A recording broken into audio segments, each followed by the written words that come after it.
Hello, my name's Rob Ferguson.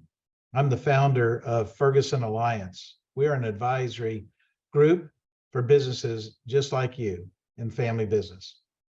We help family businesses with their initiatives around growing value for their business. We help them with their exit planning, and we also help them with some of the more significant challenges that we find unique with family and business. Thanks for joining today. Our topic is planning. I like to read books. I like history books. I like historical fictions. And I'm always amazed with history because it seems like it tends to repeat itself over and over again. You'd think humanity would get a little smarter, wouldn't you? Anyway, I was thinking about navigation as I was putting this together and the similarities between maybe navigation and planning. And the scholars really can't agree on who invented navigation. I'm going to go with the Phoenicians. Maybe it was the Greeks. It's not really important to this presentation. But can you imagine 4,000 years ago, building a wooden boat and getting into that boat and taking off for some unknown future distance that you don't know what is going to be there? And then can you imagine you return back to the place that you launched from? That was 4,000 years ago. Yeah, so their navigation was crude, I get it, but they used the stars and the planets, and then they started making charts and maps, and then innovation took over. Well, I think navigation hasn't really changed that much, right? We have different tools. I remember as a kid doing family vacations, we had all these paper maps that my parents would stop at each state border. We'd stop at the service station, we'd pick up another map, and we'd keep driving on for those long vacations in a station wagon. And then when I started having my own family, my wife and I, we thought that innovation had really taken over the world of family road trips. We could call up AAA, tell them where we were starting from, what our destination was, and then about 2 or 3 weeks later, we would get in the mail a big thick book with pages of maps on it with a hand-drawn orange highlighted marker for our route and a red highlighted marker, I think it was red, maybe it was yellow, to our alternate route. And we thought that was just fantastic innovation. We no longer had to stop at the state borders and pick up state maps. Today, our kids, myself, everybody that I know, I would think most people in the world today have a phone or a GPS, and they navigate with that GPS. So history continues to repeat itself. We just have different tools. So what does this have to do with planning? Well, I want you to think about a plan is the GPS of your business. And there's a lot of similarities between a GPS and a plan, I think. In other words, the GPS, the phone that you have in your hand, it's very dynamic. It adjusts when you miss your exit or you decide to make a different stop. It'll adjust and get you back on track. By having a plan, that allows you and your team to do the same thing. It's dynamic, right? It's not fixed. It provides information to the driver, that GPS does. It lets you know that your exit is coming up in 2 miles. Well, that's what a plan does. It lets you know, what did you plan for the next quarter? What were your revenues expected to be for the next month? It tells you a sequence of various stops along the way. It gives you milestones or priorities. But using a GPS, it's great. You can put in multiple destinations and it will route you. You can reprioritize those destinations and it will reroute you. You can do the same thing with a plan. And that's what's the great thing about plan, is the flexibility around it to establish your priorities and milestones as actual events occur. I love the GPS because it does give me insights on my trip, right? Hey, there's debris in the road or there's a speed trap coming up. Well, plan does the same thing. If you do your planning correct, you brainstorm through your assumptions you identify known risk, you think about some unknown risk, and you allow yourself to make sure you plan to have the appropriate resources available for you to manage the opportunities and take care of the risk. It tracks your progress. We all know that. Same thing with a plan. You want to benchmark your actual results to your plan to prior year. And as we were talking about, hopefully both tools, a business plan and a GPS, help you better manage your risk. So again, planning is not always something that our clients really get excited about, but I do, because where do you know you're going if you don't have a plan?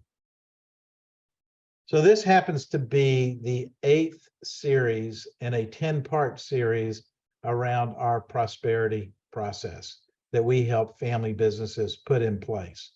And you can see that planning is an element in the system for managing pillar. If you want to know more about the prosperity process, we go to our website and we have an entire webinar on that. I think you'll find it very interesting. Just quickly to refresh everybody, our system for managing is our 5-step process to making sure you're keeping your organization on track to your plan. And you notice in the first step, planning is right there. After planning is the system for managing. You execute, you report on how well your organization did in execution. This next step is extremely important, which is a continuous improvement process. So you adjust your plans, you reforecast, and you have a new plan. So the cycle goes on. So that's what we're talking about, planning inside of the system for managing pillar. We do get asked how many of our clients have business plans. And an informal survey over the last 13 years, new clients that we engage with, about 50% do planning. The other 50% don't do planning at all. But when we start working with them, we find out that, yeah, there is a plan in maybe the owner's head, or maybe in a couple of the leaders' head. But we also observe that they do ad hoc planning. So even though when they say, no, we don't really do it, I think there is some semblance of planning. About 3 years ago, PwC did a survey asking this question. And what they found out is about 63% of the businesses that they interviewed did strategic planning. And then another research group, about 2 years ago, they found out that 72% of family businesses do succession planning. I'm just bringing this up to let you know that you're not alone if you don't have a business plan. That's, again, half of our clients that we meet don't have business plans. But I also want to let you know that those clients that we meet or that are current clients of ours that do have business plans, they are more successful than the ones that don't have business plans. They also get a higher level of engagement with their employees, and they're able to take advantage of opportunities a little faster, and they seem to be a lot more nimble in managing risk, whether they were known or unknown. So planning is really important. Another question we get asked is, well, a business plan and a business model, aren't they the same thing? Well, no, they're not. The business model is kind of the wireframe of your business, how you're going to go about creating value. And so that's what we're showing here, is the framework of how generically a business would create value. We define value is enterprise value or shareholder value of the business, as well as being able to deliver on the company's value proposition. So if the business model is the framework, then the business plan is the GPS. That's what we were talking about at the beginning. It's your roadmap of how you're going to achieve the financial results and your strategic intents of that business model. So all of this makes sense. Then why do 50% of the people that we meet that own businesses and lead businesses not have a plan? Well, here's some of the reasons that we commonly get. Let me talk about a few of them. This first one is probably legitimate. We do get clients that are maybe financially in trouble. They're moving close to the zone of insolvency, and they're just trying to survive. So they don't have the time or the resources to spend on planning. I guarantee you, the reason why we get called to help a business turn around in a very dire situation is to help them build a plan to get out of that dire situation. A lot of clients that we meet don't know how to get started. I think that makes good sense. Well, that's why you'd want to hire somebody, I would suggest, to help you facilitate. How do you start the planning process? Particularly, you don't want to waste your time and resources with that, because we do know that those are always limited. The other reason for hiring somebody that does it for a living and shares best practices across multiple industries is you get process, because planning is a process, and without a well-defined process that fits your business, you're probably going to struggle with the planning. Another thing that we notice about our business owners that don't like to do planning is they don't want to think out of the box, and they also rely on their past successes. So we have some very successful businesses that have been around for maybe 1, 2, 3 decades.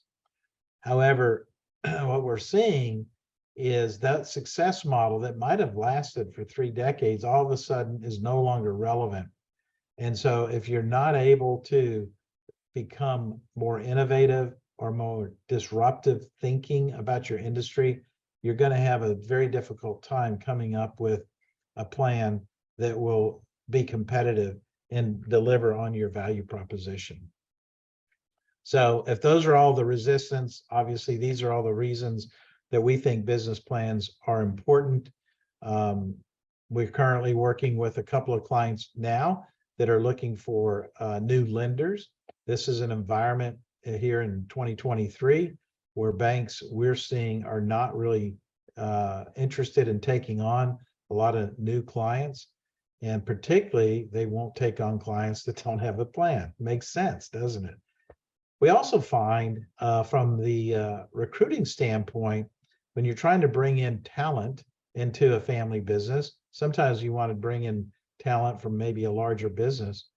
You can't attract new talent or talent with greater expertise if planning is not part of your tool set. I think if you're looking for investors, equity investors, minority interests, they're not going to be joining a business that doesn't have planning in their DNA. The second reason that we really like is you can understand your revenue model better by planning. A lot of business owners don't understand all the drivers to their revenue model, and being able to break that revenue model out in different segments, whether that be pricing, volume, or mix changes. If you break them out into those segments, you now have a clear view of where your risk and where your opportunities might be with your business plan. We talked about milestones and benchmark progressing against prior year in the budget. That helps. Alignment, I'm going to talk a little bit more about that, but by having a plan in place, you can explain to your organization what the direction is, how you're going to define success for the year or for the 5-year period, and exactly what their role is in that plan from an execution standpoint. The plan maintains organizational focus, no doubt about it. You're able to communicate your contingencies with your risk. You also outline your assumptions, because assumptions sometimes change with your plan, and so you'll have to update your plan based on those changing assumptions. Helps you better understand how much money you're going to need. A lot of business owners focus in on growth. I think everybody should be focusing on growth. What doesn't get focused in on is how much money is it going to take to grow. The notion of growth is free is a misnomer. It's a myth. That's not true. And without a plan, you can't really define what kind of level of investment you'll need to grow that business. And as I said earlier, having a plan just really increases the probability of success for your business. So when we go in initially with a customer, a new client, we do an assessment. We do a financial assessment and we do a non-financial assessment. And part of our non-financial assessment with a new client is, do they have these 4 plans in place? And if we find out that that client has these 4 plans in place, it naturally tells us that their balance sheet and their income statement are going to look really good. If half of these plans are missing, we are going to see some challenges with their financial statement, both balance sheet and income statement. If none of these are in place, we find a lot of variability on their income statement, and we find a balance sheet that's not very attractive. So just from our experience, if you can put these 4 business plans in place, you will improve your success of finding that place of prosperity that we talk about. I don't think you can do wrong in writing a plan. You can go on to Google and Google business plan, and thousands of templates will probably show up. You can ask your neighbor how they do their business plan. You can hire consultants to do it. My point is the first mistake is not doing it and not putting it in writing. The other mistake that we see quite often, particularly with the business leaders, depending upon their kind of default personality. I am personally a very optimistic guy. I've been accused of sometimes wearing rose-colored glasses. And when I was in the CEO role, I needed my CFO to help me understand what was realistic versus my very optimistic point of view of we can get it done. Contrary, I was able to help my CFO, who was more of a kind of a Eeyore, somewhat a naysayer, the glass is half empty. That's why we work so well together. That if we relied on a very pessimistic viewpoint, then we're going to miss out on creating new opportunities. So the common mistake here is know your personalities and know when you're being over optimistic or over pessimistic, because you want a really good, realistic view of your situation. I have a client that I'm personally working with for the last couple of years, and we started talking about planning, and he said, "Hey, hold on right there. I got a plan." And he reached behind his desk and he pulled out this 3-inch, 3-ring binder notebook. I don't know how old this thing was. It did maybe look maybe 7-10 years old is what he probably told me. And anyway, he said, "Here's our plan. We hired an outfit to help us put this together." It was, and I said, "That's great. Boy, it was beautiful. It had all sorts of graphics and charts and research." I said, "When was the last time you updated?" He said, "We haven't looked at it since the last day we engaged them. It's been sitting on that bookshelf since it got completed." So when your plan is complex and too lengthy, nobody's going to use it, including yourself. Not including the management team in the planning process. I think this is the number one big mistake. Well, it's number 2. Not doing a plan is number 1. Not including your management team is number 2. See, I don't think the plan is that's not really the big result that you're going for. It's the process of planning. That's what you're going for. That's how you get engagement into your organization. That's how you increase ownership onto the plan. It's how you change mindset of your managers to start thinking more like an owner versus an employee. I get a lot of pushback on this one. It's very interesting to me, from large family businesses down to small family business. And the pushback is this: I don't want my employees to know how much money we're making. Now, you gotta, I think about that. I scratch my head. You don't want your employees to know how much money the business that they're working in is making. Why? Do you want them to know how much you're losing? No, I don't want them to know that either. Well, then how are you going to improve? How are you going to do better?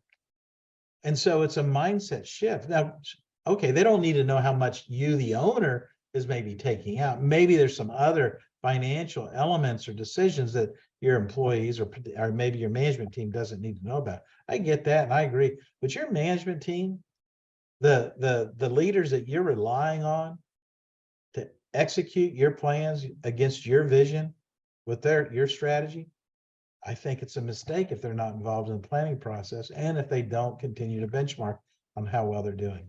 Next mistake that gets made is too much intuition and not enough facts.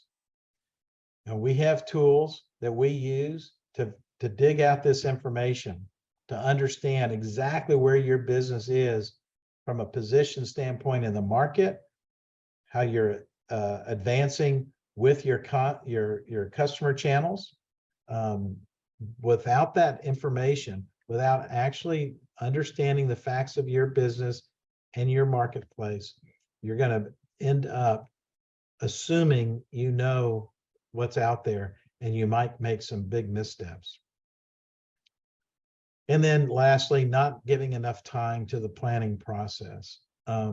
Most companies start their planning process that we work with, or at least we guide them to, in September, if they're on a calendar year. And then they wrap that up sometime around the end of November, mid-December at the latest, if you're on a calendar year cycle.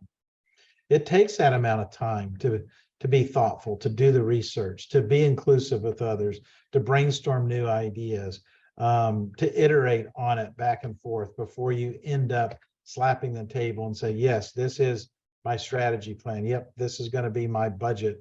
Yep, this is my succession plan. It takes time and energy to do this. And to try to put this together in a week's time or a month's time, I think is a very big mistake. And you'll end up not having a plan that you can be successful with. So when we engage with a client, we kind of have this 4-step process that we guide our clients through. Just as I was talking about, our first step is, well, where are you at the market? What is your position? How much market share do you have? Who are your competitors? How are you defending and how are you attacking? We also look at your strategy. What's your 5-year plan? What's your 10-year BHAG, your big, hairy, audacious goal? How do you plan on getting there? Why are you doing what you're doing? And then what's the financial model that articulates your strategic logic into profits? And then we go to work on building the plan, whatever plan whichever 4 of the plans that you're working on. And then once that plan is built, then it's all about executing and managing it along the way. I introduced to you in our second slide, the system for managing, using that system for managing to making sure that your key performance indicators are lining up with what your intentions were with your plan. So again, it's the planning process that's critically important, not just the plan. So this is our strategic framework that we use to help keep the organization aligned to the long-term goals and aspirations of the business with their near-term objectives and budgets. And I just wanted to show this slide. We use this quite often, but you can see that in every one of these elements, there's going to be some set of plan that's in place to help keep the organization aligned. Planning is kind of a forced function if you think about it, as I do think about it. It causes you or forces the organization to talk about things that maybe you didn't want to talk about, like the elephants in the room, right? They're there, but when you're starting to plan and we bring up, why are our operating expenses so much higher than the last year? What is going on? Well, that allows you to kind of dig that stuff out and talk about how we can make improvements, or why are our revenues not growing at the rate that they once were growing? What do we need to be doing differently? So again, this iterative process and keeping your employees aligned and engaged with your plans really helps out on the execution side. So I just want to conclude in saying business planning is, it takes a lot of work. It's an investment in time. I think the more effort and time that you put into your business plan, I want you to think about that not as time spent, but as time invested, because that investment will increase your return by being more consistently successful at hitting your targets. And we know from a value standpoint that businesses that have a history of hitting their objectives or hitting their budgets on a consistent basis, their multiple of their value, their multiple of their profit increases their value by a magnitude. And even if you have no intent in selling your business, just maybe transitioning it to the next generation, you want to be able to have that discipline in place so you can sleep easy at night, that when the economy is doing really well, you know you're doing really well. And when the economy or other external issues aren't doing so well, you have a plan that's in place to take care of that. I will say this, if you get an outside advisor to help you with planning, I think a few things that they can do to help you in this process is try to make it a little more fun, a little more engaging. We try to do that here at Ferguson Alliance with our clients. We do different things. We'll have breakout groups. We have various exercises to help create maybe some innovative thinking. We have a few games to help us better understand supply chain management. So again, make the planning process fun. When I was a CEO, we did our strategic planning off-site. We took a 4-day weekend with all of our key management team, and we would spend about half the time working on our strategic plan. We did that every year, and the half the time was just fun and building a rapport with one another and strengthening our team. So give that some consideration as well. Really encourage you to move forward in your planning process. If you need some help, give us a call. This is our toll-free number here. That's also our website is listed, ferguson-alliance.com. We'd be happy to help in your planning process. If you just want to get some more information, we have a very robust webinar library on our website. We also do a weekly blog that has some really great information about family business. So you can check us out there. But I really do appreciate you taking the time today to listen to Ferguson Alliance and our point of view on planning for your prosperity. Thank you.